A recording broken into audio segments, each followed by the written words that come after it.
Баршаңызға қайырлы күн достар, менің каналыма қош келдіңіздер. Бүгін сіздермен қамыры қатпарлы және үгітілмелі болып тұратын осындай ойғырская самсаның рецебімен бөлісетін боламын.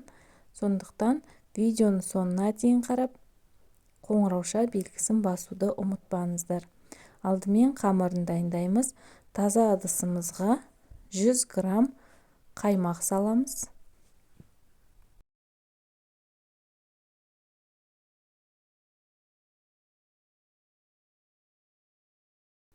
1 шай қасық тұз және 1 жұмыртқа, 2 жұмыртқаның сарысын салып, осылай жақсылап араластырамыз.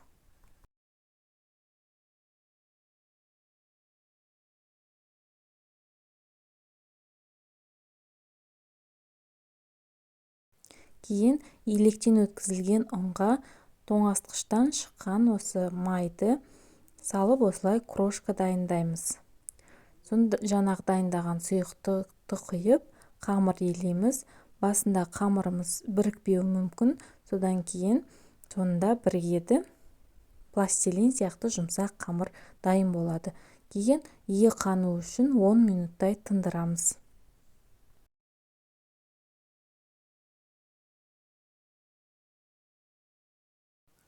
Иі қанған қамырды осылай өздеріңізге ыңғайлы болсын 2 бөлікке бөліп алып,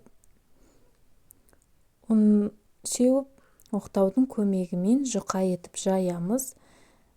Жұқа етіп жайсаңыздар, қамырымыз сонда қатпарлы болып шығады.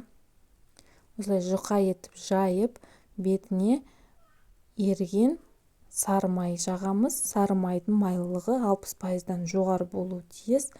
Маргарин жарамайды. Осылай жағып, видеода көрсетілгендей осылай орап, жгуттап, яғни жгут жасап, улитка сияқты орап, целлофанға салып, 1 сағатқа морозильникке болмаса 1 түнге холодильникке қойсаңыздар болады. Енді салмасын әзірлейміз. Өздеріңіз қалауларыңызға қарай жасасаңыздар болады. Менде мұнда тартылған етке пияз, татымына қарай тұз, бұрыш қосып, барлығын жақсылап араластырдым.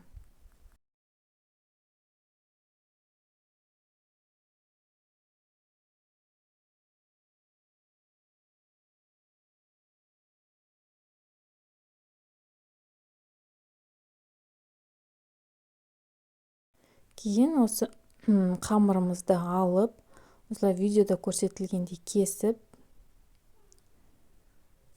осылай үстінен басып, бұл жерде енді ұнды қажет етпейді. Осылай жұқа етіп жайып, ортасына салмасын салып, өрімдер жасайтын боламыз.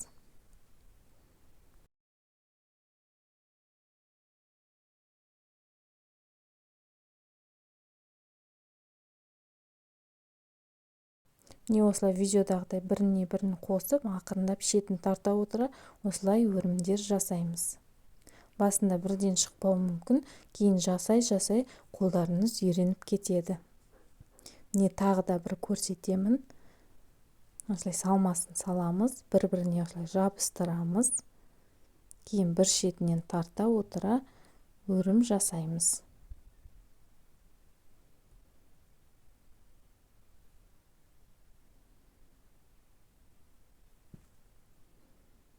Содан соң тағы да үшбұрыштап та жасауға болады. Видеода көрсетілгендей, осылай үшбұрыштап жасасаңыздар болады. Кейін барлығын жасап болған соң пергамент қағазын төсеп, противенге бетіне жұмыртқаның сарысына 1 ас қасық су қосып жіберіп, осылай бетіне жағып, қалауларыңызға қарай кунжут, мак сепсеңіздер болады. Кейін қызып тұрған 180 градус пеште 30-35 минуттай пісіреміз. Ал егерде самсаларды қатырып қойып, келесі күні пісіретін болсаңыздар, 180 градус пеште 40-45 минуттай пісіресіздер. Міндетті түрде жасап көріңіздер, сіздерге ұнайды деген сенімдемін. Сіздермен болған салтанат. Видеоны лайк басып, комментарий жазып, каналыма тіркелуді ұмытпаңыздар.